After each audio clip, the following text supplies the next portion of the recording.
এখন মানুষের বাসায় কাজ করতে গিয়ে কেউ যদি আপনার উপরে অন্যায়ভাবে জুলম করে, আরবের ভিতরে পদস্খলন যখন ঘটবে তখনই তো ধ্বংস আসবে। এখন আরবের চারিত্রিক পদস্খলন ঘটে না এটা বলতে পারবো না, আসলে তাদের পদস্খলন আমাদের চোখের সামনে। তারা এখন নৃত্য করতেছে, গান হচ্ছে, বাজনা হচ্ছে, মিউজিক, তারা এখন হর হামেশা এখন তারা কনসার্ট করছে। হাদিসের মধ্যে আসছে লা ইয়াবকা বাইতুন মিনাল আরব ইল্লা দাখালাতহু, আরবের এমন কোন ঘর থাকবে না যেই ঘরের ভিতরে ফিতনা ঢুকবে না, রন্ধ্রে রন্ধ্রে ফিতনা ঢুকে যাবে। পতিতাবৃত্তি এবং নির্যাতনের শিকার হয়ে ফিরেছে ৮০,০০০ নারী কর্মী। মুসলিম প্রধান দেশে এরকম ঘৃণিত কাজ আসলে কিভাবে হয়? আমরা প্রথমত যে কথাটা বলতে চাই সেটা হচ্ছে, আমরা কোনোভাবেই চাই না যে নারী কর্মী তারা দেশের বাহিরে যাবে, এটা আমরা চাই না। ইসলাম এটাকে অ্যালাউ করে না। মাহরাম ব্যতি রেখে, মাহরাম ছাড়া আপনি মহিলা হয়ে আপনি ওই জায়গায় সফর করতেই পারবেন। এবং আমি আমার স্বচক্ষে দেখেছি, লেবাননে যখন আমরা সফরে গিয়েছি, আমরা দেখেছি যে অসংখ্য নারী সেখানে নানাভাবে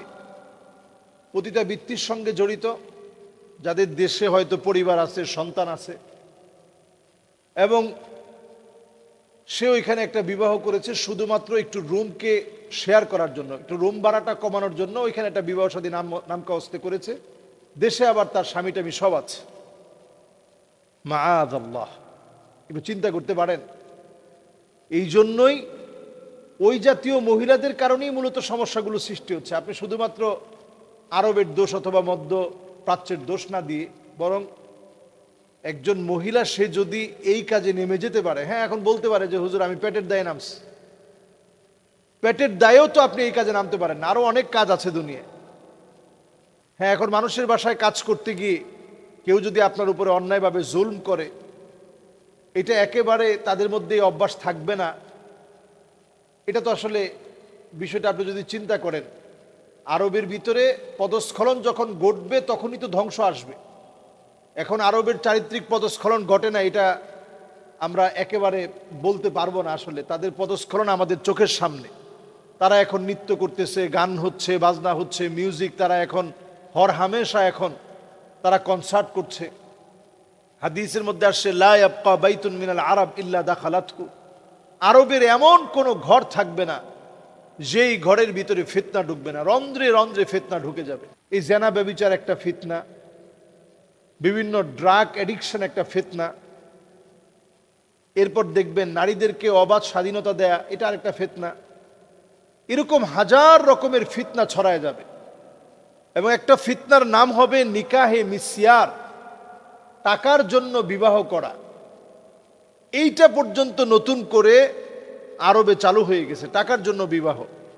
মহিলা নিজেই তার অ্যাড দিবে যে আমি ডিভোর্সি, আমি দেখতে এমন, লম্বা এমন, আমার শারীরিক গঠন এমন, তা আমি তোমাকে টাকার জন্য বিয়ে করতে চাই। মহিলা উল্টা আপনাকে টাকা দিবে, এটাকে আরবিতে বলে নিকাহে মিসিয়ার। এরকম অসংখ্য ফিতনা এই সমাজের ভিতরে ছড়িয়ে পড়বে। আমরা আমাদের পারিপার্শ্বিক এ জাতীয় ফিতনাগুলো এখন দেখতে পাচ্ছি, যে ফিতনাগুলো পরিষ্কারভাবে আমাদেরকে বলে দিচ্ছে যে এই সময়টার ভয়াবহতাটা আসলে কত কঠিন। এবং এই সময়ের ভয়াবহতাটা এত কঠিন হবে, আরবের মানুষের আখলাক দিন দিন নষ্ট হয়ে যাবে। আপনি অনেক জায়গায় আপনি সফর করে দেখবেন। এই গত কিছুদিন আগেও একজন আমারে বলতেছিল যে মদিনায় হুজুর আমি মার্কেট করতেছিলাম, তো দোকানদারকে বললাম যে 10টা জায়নামাজ আপনার এখানে রেখে দেন, আমি যেহেতু অনেক কেনাকাটা করব, যাওয়ার সময় আপনার কাছ থেকে নিয়ে যাব। তো হুজুর যখন আমি আসার সময় যখন তার কাছ থেকে নিয়ে আসতেছি, আমি আর খেয়াল করি নাই এবং বোঝারও চেষ্টা করি নাই, কিন্তু বাড়িতে এসে দেখলাম প্রত্যেকটা জায়নামাজ ছিঁড়া ফাটা। যেহেতু আমি রেখে আসছি, বেছে বেছে সব ফাটা ছিঁড়াগুলো আমার জন্য রেখে দিয়েছে।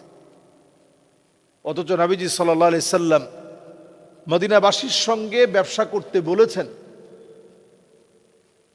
তাদেরকে নবীজি সাল্লাল্লাহু আলাইহি সাল্লাম আমিন বলে সার্টিফিকেট দিয়েছেন।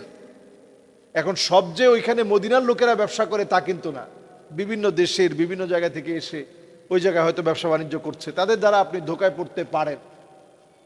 আমরা আরবের কাছ থেকে মোটেও এমনটা আশা করি না।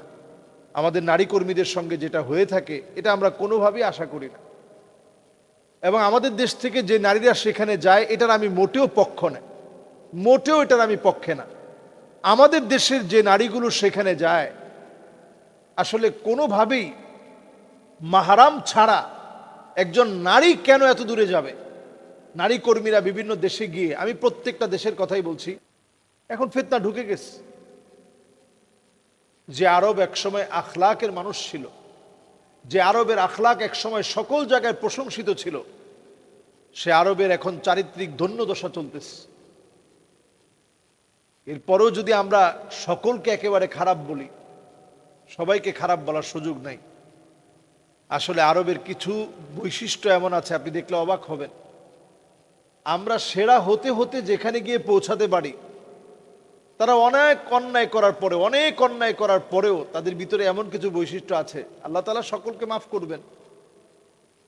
তবে আরবদের কাছ থেকে এটা আমরা আশা করতে পারি না, যেহেতু এটা আখিরুজ জামান, শেষ জামানা। এই জন্য এই জাতীয় নিউজগুলো আমাদের চোখের সামনে আসে। অনেক নারী কর্মী সেখানে গিয়ে যৌন নির্যাতনের শিকার হয়, ধর্ষণের শিকার হয়, নানা রকম অন্যায় অবিচার হয়, পতিতাবৃত্তিতে জড়িয়ে যায়। অথচ আরবের মতো দেশ, যেখানে একটা বিবাহিতা নারী যদি পতিতাবৃত্তিতে জড়িত হতো, তার শাস্তি হওয়ার কথা ছিল মৃত্যুদণ্ড, সেটা তো বাস্তবায়ন হচ্ছে না। তো লা ইয়াবকা বাইতুন মিনাল আরব ইল্লা দাখালাতহু, আরবের এমন কোনো ঘর থাকবে না যেখানে ফিতনা ঢুকে না, সকল ঘরে ফিতনা ঢুকে যাবে। সেই ফিতনা এখন ঘরে ঘরে, রন্ধ্রে রন্ধ্রে, সব জায়গায় ঢুকে গেছে। যদি আমাদের বাঁচতে হয়, আখলাকুর রসুলের দিকে আসতে হবে, আখলাকুস সাহাবার দিকে ফিরে আসতে হবে আমাদের।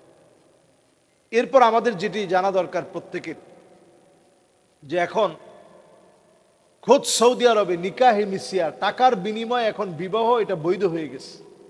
টাকা আছে তো মহিলা আপনার টাকা দিবে, এরপরে আপনার সঙ্গে বিবাহ বন্ধনে আবদ্ধ হবে। এইরকম নিকৃষ্ট বিবাহ বন্ধন এখন খোদ সৌদি আরবে শুরু হয়ে গেছে।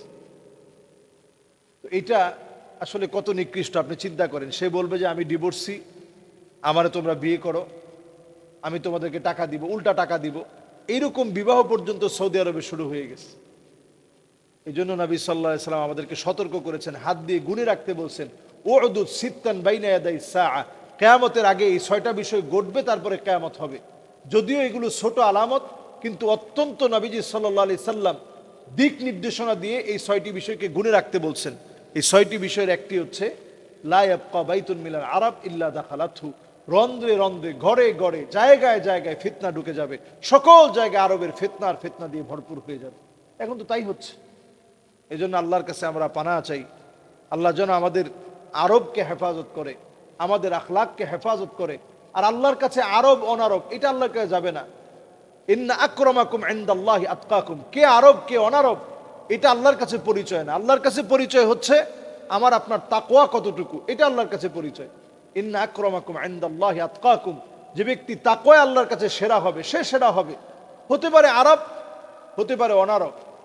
আরব অনারবে কোনো শ্রেষ্ঠত্ব নাই। নবীজি সাল্লাল্লাহু আলাইহি সাল্লাম এই ভেদাভেদ বিদায় হজের বাসনের মধ্যে ভেঙে দিয়ে গেছেন। আপনি এটা বলতে পারবেন না যে আরব এই কাজটা কেন করে। আরব অনারবের এই ব্যবধান নবীজি ভেঙে দিয়ে গেছেন। কোনো ব্যবধান নাই, আরব অনারবের কোনো শ্রেষ্ঠত্বের মানদণ্ড নাই।